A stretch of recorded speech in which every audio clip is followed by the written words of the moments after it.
నమస్తే. నేను మీ కుప్ప పద్మిని. ఇన్నాళ్ళు మీ సపోర్ట్‌ని నాకందిస్తూ, మీ ప్రేమని నాకందిస్తున్న ప్రతి ఒక్కరికి కృతజ్ఞతలు. ఇప్పుడు చూడబోతున్న ఈ వీడియో కూడా ఖచ్చితంగా మీకు ఉపయోగపడుతుంది.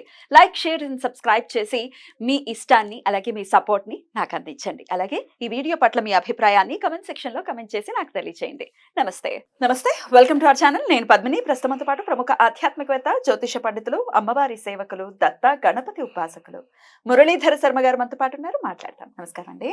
మహాదేవ శ్రీమాత్రే నమః. కొంతమందికి జాతకం ఉండొచ్చు, ఉండకపోవచ్చు. జాతకం లేని పరిస్థితుల్లో అయ్యో! మాకు డేట్ ఆఫ్ బర్త్ లేదండి. ఏ గ్రహం బావుందో, ఏ గ్రహం బాలేదో తెలియనటువంటి పరిస్థితి.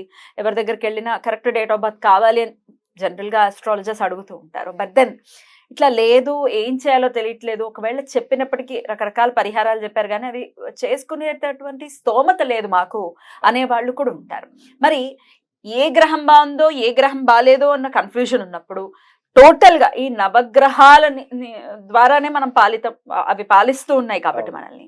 అవి ఏ పరిస్థితుల్లో ఉన్నా కూడా నవగ్రహాలు కూడా మనకి యోగించేటటువంటి పరిస్థితి రావాలి అంటే ఏదైనా రెమెడీ ఉందా? మనము ఒక వీడియోలో ఇంట్లో ఏ విధమైనటువంటి ఫోటోలు పెట్టాలి, ఏ విధమైనటువంటి ఫోటోలు పెట్టకూడదు అనేటువంటిది ఒక వీడియో చేసి ఉన్నాం. అందులో పంచముఖ ఆంజనేయ స్వామి యొక్క ఫోటోను ఇంట్లో పెట్టకూడదు అని చెప్పడం జరిగింది. అవునా? అవును, హ్మ్. వాస్తవం అది. పంచముఖ ఆంజనేయ స్వామి యొక్క ఫోటో ఇంట్లో పెట్టకూడదు అనేటువంటి విషయం కూడా చెప్పుకోవడం జరిగింది. మరి ఈ టాపిక్ ఎందుకు అంటే, నవగ్రహాలకు సంబంధించి శాంతి దోషాలున్నా, ఎలాంటి ఇబ్బందులున్నా కూడా ఇంట్లో దేవతా అర్చన మూర్తులతో సంబంధం లేకుండా సపరేట్‌గా ఈ పంచముఖ ఆంజనేయ స్వామి యొక్క ఫోటోని పెట్టుకోవాలి. ఓకేనా? ఇది ఓన్లీ నవగ్రహాలకు సంబంధించి ఇబ్బందులు ఉన్నప్పుడు. ఉన్నప్పుడు అంటే ఇంట్లో తెలీదు మనకి ఏ పూజ గ్రహం వల్ల. చేసేటువంటి ఇంట్లో పూజ చేసేటువంటి దాంట్లో పంచముఖ ఆంజనేయ స్వామిది కాకుండా చక్కగా కూడా ఆంజనేయ స్వామి వారు కూర్చున్నటువంటిది గానీ, లేదా ఇంకొకటి గుట్టను అదే తీసుకొని సంజీవని వెళ్ళేటువంటిది పర్వతాన్ని. అది అదే. అలాంటివి కూడా పెట్టుకోకూడదు అని చెప్పి మనకు చెప్పడం పర్వతాన్ని ఎత్తి జరుగుతుంది. సంజీవని మొక్కను తీసుకొచ్చేది. కనుక అంటే ఇప్పుడు లక్ష్మీ నరసింహస్వామి విషయానికి వచ్చినట్టయితే ఉగ్ర రూపకంగా ఉండేటువంటిది కాకుండా శాంతి రూపకంగా నవ్వుతూ అదే అమ్మవారిని కూర్చోబెట్టుకొని ఉంటుంది. ఆ! అది కానీ ఇలాంటివి ఇంట్లో మనకు ఇలాంటి కొన్ని ఫోటోలు ఉండే సరే, అది టాపిక్ వేరు కానీ అయితే విషయం ఏమిటి అంటే మనకు డేట్ ఆఫ్ బర్త్ ఉండనివ్వండి, ఉండకపోనివ్వండి, లేదా పేరు పైన అయినా కానివ్వండి, మీకు నవగ్రహాలకు సంబంధించినటువంటి దోషాలు, అన్ని గ్రహాలకు సంబంధించినటువంటి దోషాలు ఎవరికైతే ఉండవు, మ్యాక్సిమము శని దోషమో లేదా సూర్యుడికి సంబంధించిందో, కుజ దోషాలో లేదా మనకు రాహుకేతువులకు సంబంధించిందో అన్నీ ఉండవు గదా! ఆ! అన్నీ అయితే ఎందుకుంటాయి? ఇక్కడ అదే. కొందరికేమిటి రాహుకేతువు మధ్యలో అన్ని గ్రహాలు పడిపోతాయి. మరి ఇబ్బంది ఉంటుంది. అప్పుడు కంప్లీట్‌గా కూడా ఇబ్బంది. కాలసర్పదోషం. ఆ! ఆ విధంగా ఉండేటువంటి పరిస్థితులలో మనకి ఇంట్లో ఏ విధమైనటువంటి అంటే స్తోమత లేదు. స్తోమత అంటే వీరికుంది, వారికి లేదని మనం ఎవరిని డిసైడ్ చేయలేము. అవును. వారి భక్తి అంతే. కొందరేమిటి ఇప్పుడు ఒక వాహన పూజ ఉందమ్మా ఉదాహరణకు. నేను అంటే జనరల్‌గా వాహన పూజ చేసుకునేటువంటి వారు చాలామంది గూడా ఒక పూలమాల, అదేమిటి దిష్టి పూసలు అవి, ఇంకా నల్ల త్రాడు ఇంకేవేవో చాలా కొనుక్కొని వస్తారు. పకడ్బందీగా అన్నీ గూడా పకడ్బందీగా చేసుకొని పూజ చేసుకొని పోతారు. మరొకరు పూలమాల గూడా తీసుకొని రారు. అవునా? కేవలము ఆ! సత్యంగా గురువుగారు బొట్టు పెట్టేసేయండి, పూజ చేయండి సరిపోతుంది. ఒక కొబ్బరికాయనా? అయ్యో! మర్చిపోయానే. సరే తీసుకొస్తా. అప్పుడప్పుడు పోయి కొబ్బరికాయ. నిమ్మకాయలవి గూడా తెచ్చుకోరా?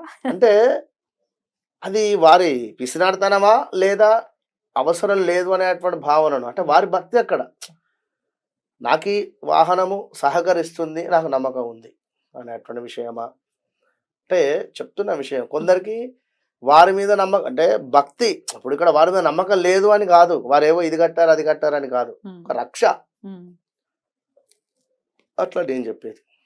ఇక ఈ పూజ విషయంలో కూడా హోమం చేసే స్తోమత ఉన్నప్పటికీ కూడా కొందరికి సిగ్గు. హోమం ఏమిటి చేయడము? కొందరు కొందరు పడతారు, సిగ్గుపడతారు. హోమం చేయడం సిగ్గా? మరి ఎందుకలా? కొందరు ఏమైనా పూజలు చేసుకుందామన్నా కూడా సిగ్గుపడతారు. అరెరెరె! ఉంటారు. అయ్యో! ఎందుకు ఉంటారు? ఖచ్చితంగా ఉంటారు. హ్మ్. అయితే వీరికి సంబంధించింది గాని, లేదా నిజంగానే స్తోమత లేదు అనేటువంటి విషయమే స్తోమత చూసుకుందాం. లేదు అన్న విషయమే ఇక్కడ మనం. హ్మ్. హ్మ్. మధ్యతరగతి కుటుంబానికి సంబంధించి. హ్మ్. అది ఎలాంటి గ్రహ దోషాలున్నా, ఏలినాటి శనిలో ఉన్నా, కరెక్ట్. ఇప్పుడు మీరు ఇప్పుడు శని గ్రహానికి సంబంధించి ఒకవేళ ఎగ్జాంపుల్‌కి అడుగుతున్నా. శని గ్రహానికి సంబంధించి శాంతికి, జపానికి, మళ్ళీ హోమం, తర్పణం, దానం ఇవన్నీ ఉంటాయి. ఎంత అవుతుందండి శనికి సంబంధించి? హ్మ్. శనికి సంబంధించి అంటే అమ్మ ఉజ్జాయింపుగా చెప్పండి. పిండి కొద్ది రొట్టె అంటారు గనక హ్మ్. ఒక 5, 6 వేలలో చేయవచ్చు. హ్మ్. సింపుల్‌గా, హ్మ్. సింపుల్‌గా లేని వారికి అనుకోండి. దీనినే 50,000 కూడా చేయవచ్చు. బాబోయ్!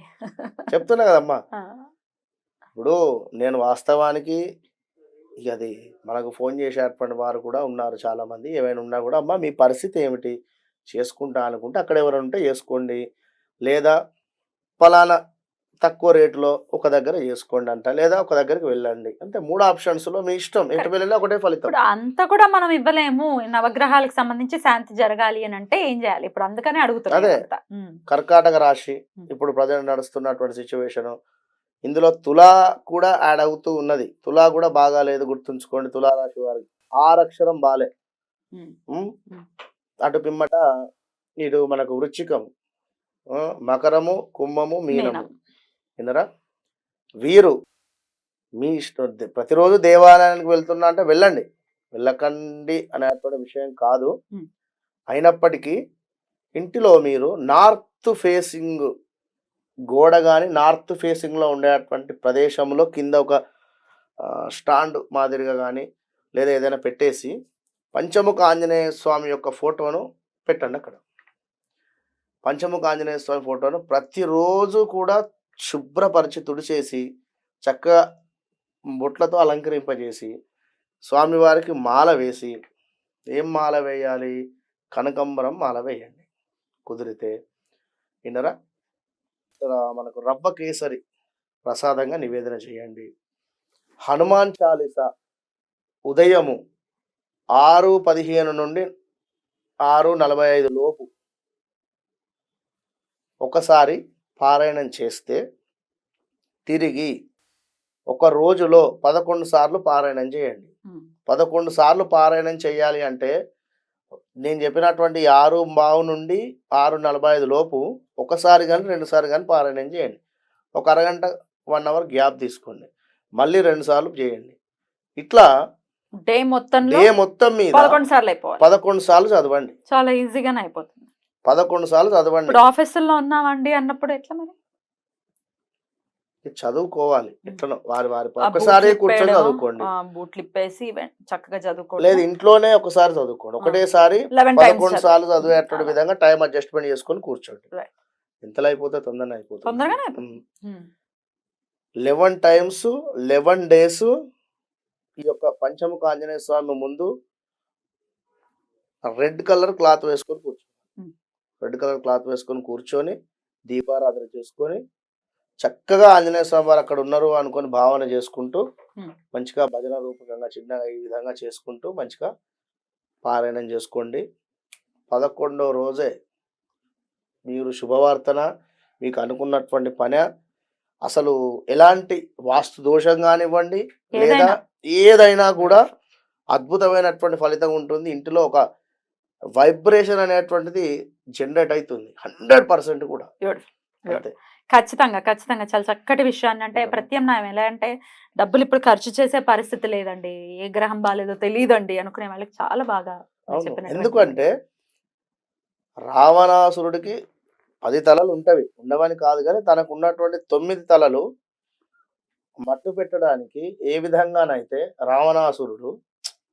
రావణాసురుడికి అంటే ఈ యొక్క ఆంజనేయ స్వామి వారు ఆ సీతమ్మను వెతికేటువంటి పరిస్థితిలో గాని, లేదా తనని తీసుకువెళ్ళేటువంటి ఒక మనకు వాహనంగా గాని, ఏ హ్మ్. విధంగానైతే ఉపయోగపడి ఉన్నాడో, ఆ విధంగా మనకు ఈ యొక్క నవగ్రహాల నుండి పంచముఖ ఆంజనేయ స్వామి వారు రక్ష కల్పిస్తాడు. రైట్. సూపర్ రిజల్ట్ ఉంటుంది. అంతే. రైట్. చాలా బ్యూటిఫుల్ గా ఎక్స్ప్లెయిన్ చేశారండి. అసలు జయ హనుమాన్ జ్ఞాన గుణ సాగర్ అది జయ వింటూ కపీష్. ఉంటేనే అబ్బబ్బబ్బా! గట్టెక్కచ్చు అనేది చెప్పిన విధానం చాలా నచ్చింది నాకు.